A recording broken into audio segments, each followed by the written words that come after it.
પાલનપુરમાં મહિલાએ મિનરલ વોટરનો જગ મંગાવ્યો છે। મિનરલ વોટરના જગમાં પણ દૂષિત પાણી જોવા મળ્યું છે। સાપ જેવું જળચર પ્રાણી જોવા મળતા હડકંપ મચી ગયો। તો ગૃહિણીએ બોટલનું સીલ ખોલ્યું નહીં। સપ્લાયરની ગંભીર બેદરકારી સામે આવી છે। સપ્લાયરની ગંભીર બેદરકારી સામે અત્યારે અનેક સવાલો ઉઠવા પામ્યા છે।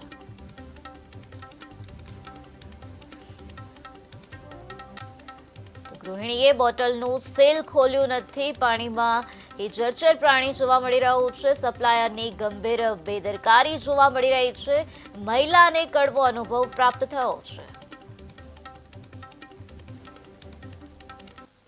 ગયા એટલે એમાંથી સાપનો કણો દેખાયો તો આજુબાજુવાળાને દેખાડ્યો, ખોલ્યો નહીં। મેં બોટલ નહીં ખોલી કેમ કે એમાં દેખાતો જ હતો, પૂણા ફૂટ જેટલો દેખાતો હતો। પછી ખોલી નહીં બોટલ, હાફનો કણો અંદર। પછી એ લઈ પેલા આવ્યા, એ બોટલ લઈ ગયા। મારી માંગ શું કે આ તો ઠીક, હું એકલી ઘેર રહું છું, મારે પાણી પીવા માટે જોતું હતું તો મેં મોય બાટલો લઈ જતી હતી તો એમાં જોયું મેં, પછી ના ખોલ્યો। અને આ કદી મેં પીધું હોત અને મને કોઈ થઈ ગયો તો હું તો ઘેર રહું છું તો મારે શું દશા થશે? મારા છોકરાનો અનાજ છે, મારા ફેમિલી છે, એ લોકો પીધું અને કોકને થઈ જાય તો કોણ જવાબદારી લે? એટલે જે સરકારને આગળ પગલાં ભરવા હોય એ ભરે। આજે બોટલ મૂકીને ગયા